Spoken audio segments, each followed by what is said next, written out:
Hi there. I know, once we step into our 60s, a lot of things start to change.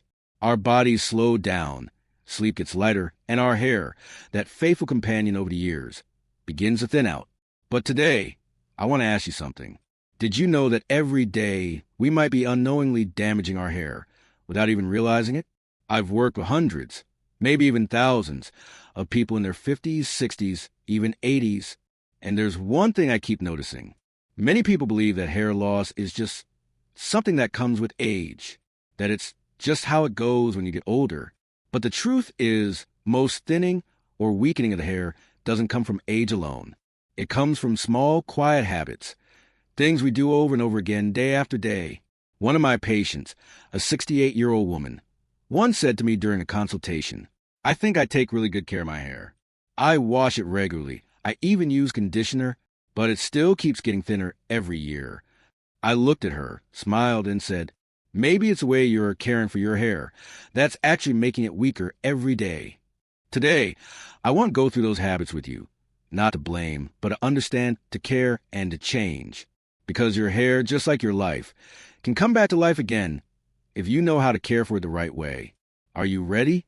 I'm not saying this to make you feel discouraged.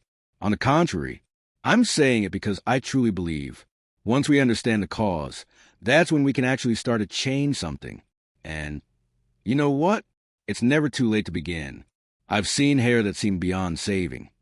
And yet, after just a few small changes, strands began to grow back, as if whispering, "Thank you for finally listening to me." I want you to stay with me in this video, because in the next part, I'm going to show you the everyday habits that seem harmless, but are quietly weakening your hair, and the simple things you can do, starting today, to protect that precious hair of yours. You've lived through so many years, so many ups and downs. So tell me, why give up now on your hair?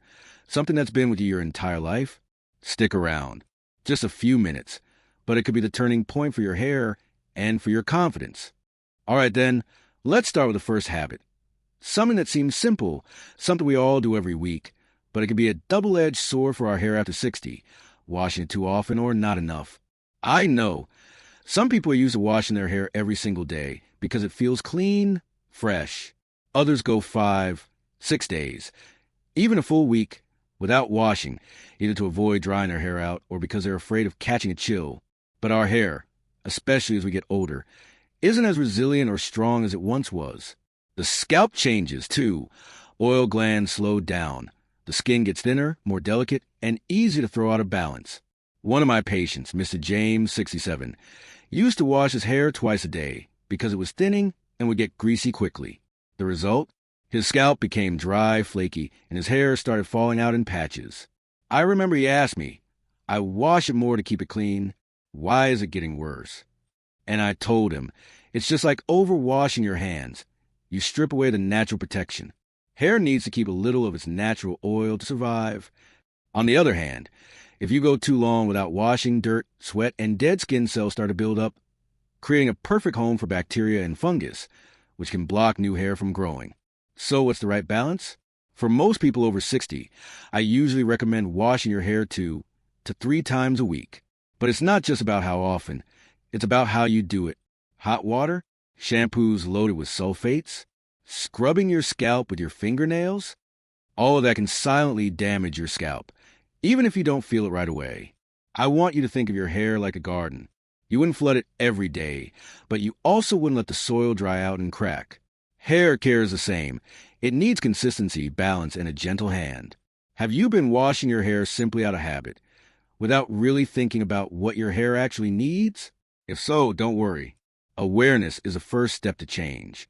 And I'll be right here with you every step of the way. The second habit. It might sound harmless, but it's actually one of the silent culprits behind your hair thinning day by day.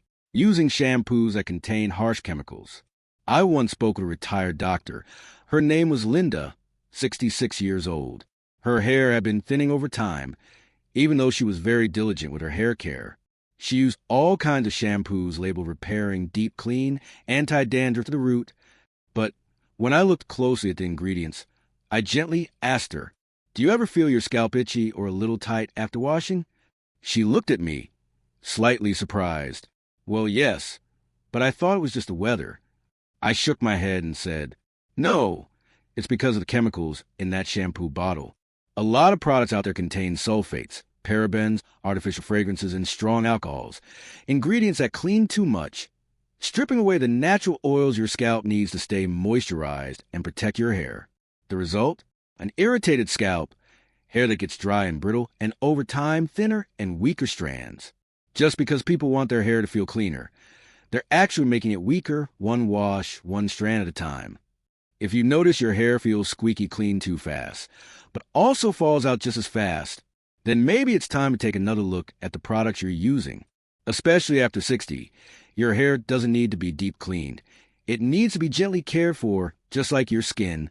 I often recommend my patients choose shampoos that are sulfate-free, fragrance-free, and include gentle ingredients like aloe vera, oat extract, or natural essential oils. You don't need to buy something expensive. What matters most is choosing something that truly fits your age and the condition your hair is in right now. Your hair doesn't need a miracle shampoo. It just needs kindness every time you wash. And if you're wondering, but how do I know which shampoo is good? Don't worry. I'll share more in the next part. You won't need to guess anymore. Just learn to truly listen to what your hair is telling you. Habit number 3. You might be doing this every morning or right after washing your hair, brushing your hair while it's still wet, and doing it roughly. I've seen this happen time and time again, especially in my female patients over 60. Ruth, a longtime patient of mine, 71 years old, once said, I'm just used to it. After I wash my hair, I brush it right away. If I don't, it gets too tangled. But during one of her regular checkups, I noticed that the hair around her temples and the top of her head had thinned noticeably. And when I asked more, I found out she'd been using a stiff brush and pulling hard through her wet hair. Wet hair is like a soul that's just cried. The more you stretch it, the easier it breaks. The truth is, when your hair is wet, the cuticle layer opens up and the strand becomes weaker, more elastic, and easier to break. If you use a dense brush, or worse, comb through it forcefully, it's like stretching delicate threads until they snap. One study in the U.S. found that hair breakage doesn't happen most during washing. It happens right after, when we brush it the wrong way. So instead of rushing, I always recommend this. Use a soft towel to gently blot excess water from your hair. Don't rub, don't twist. Then use a wide tooth comb and start from the ends, working your way up one section at a time, as if you're caring for a rare antique. You can't make hair grow faster by pulling harder, but you can help it stay longer simply by being gentle. I know, after years of rushing for work, for family, we get used to treating self-care as just another task, not as an act of kindness. But now, you deserve to slow down, and so does your hair. Start with brushing, as a way of loving yourself. Gently, because every strand carries the memories of a lifetime. Habit number 4, frequently perming or dyeing your hair. It might seem like you're just beautifying, but if done too often, it could be slowly weakening your hair day by day. I get it. I really do. Many people come to me and say, I feel so much older when I see more gray in my hair, so I dye it just to lift my mood. Or like Ellen, 64 years old, who once told me, having soft curls makes me feel at least 10 years younger. And I completely respect that. No one's saying you can't take care of yourself as you age. In fact, I believe you should pay more attention to yourself to feel alive, valuable, and full of joy. The problem isn't that you're trying to look good. It's whether you're paying too high a price to do it. Perm and dye products, especially common, inexpensive ones, often contain ammonia, peroxide, paraphenylnediamine, PPD, and other strong bleaching agents. These chemicals break down your hair's natural structure, making each strand thinner, weaker, and more prone to breakage. For hair that's already fragile with age, this kind of repeated chemical attack is like sending it down a one-way street with no exit. I once told Ellen, I'm not saying you can't dye your hair. Just give it time to breathe, time to recover. Choose ammonia-free dye. Opt for low-heat perming methods. And most importantly, space out your treatments at least every 2 to 3 months. You don't have to choose between looking good and keeping your hair. Just choose a more mindful way to do it. Gray hair isn't something to fear. But losing your hair entirely just to hide your age, that's what's truly unfortunate. Love your hair, even if it's gray, even if it's thinning, because it's still a part of you, and it still deserves your care. Habit number 5, not protecting your hair from the sun. It might sound minor, but it's actually one of those silent reasons why your hair gets weaker and thinner over the years, especially after 60, when your hair isn't as resilient as it used to be. Have you ever thought about putting sunscreen on your skin, but completely forgot that your hair is also taking the sun every single day? I once treated an elderly gentleman. His name was Frank, 70 years old, who had a habit of walking every morning for nearly an hour. Great for his heart. But he never wore a hat, never covered his head. After a few months, he started noticing his hair felt dry, rough, and was thinning out on top, right where the sun hits directly. Morning sun can be great for your health, but it can also be a hidden enemy for your hair if you don't protect it. UV rays don't just damage your skin. They also break down the proteins in your hair, weaken the outer layer of the strand, and make your hair more prone to dryness, split ends, and increased hair loss. And your scalp isn't immune either. Sun exposure can damage the scalp's ability to nourish hair follicles, and once the follicles are weak, your hair can't grow strong. On top of that, if you have gray or dyed hair, sunlight can make the color fade faster, lose its shine, and look dull over time. You wear a hat to protect yourself from the sun, but have you ever thought your hair needs shielding too? Just like your heart? Here's my simple advice. Wear a wide-brimmed hat or light scarf when you're out in the sun. You can also use a hair sunscreen, something light in spray form that won't make your hair greasy. And if you have a habit of sunbathing in the morning, let your hair take a break on those especially hot, sunny days. Your hair has been with you your whole life. Don't let the sun quietly steal it away. Just a little care, and you might be able to keep your hair and your confidence longer than you think. Habit number 6, tying your hair too tightly. It might sound harmless. After all, who doesn't want their hair neat and out of the way, especially on hot days or when doing chores? But this very habit, done day in and day out, might be the reason your hair is falling out, especially around your forehead, temples, and the crown of your head. I still clearly remember Mrs. Julie, 63 years old, who came in with a small bald patch right at the front of her hairline. She said, "This area just keeps getting thinner." I thought it was just age. But when I asked more, she shared, "I usually tie my hair up high and tight. It feels neat and keeps my neck cool." What she didn't realize was that she was dealing with a form of hair loss called traction alopecia, which means hair loss caused by constant pulling on the hair roots. Sometimes, what makes you feel tidy is exactly what's quietly making your hair disappear. When we tie our hair too tightly, especially in the same style and spot every day, the hair roots are constantly under tension. That pulling damages the follicles, causes mild scalp inflammation, and over time, weakens the hair so much that it just stops growing back. The unfortunate part? This condition usually doesn't hurt. It doesn't itch, but it can leave behind long-term damage. If not caught early, the follicles can become permanently damaged, and the hair loss could be irreversible. So if tying your hair is part of your daily routine, try this.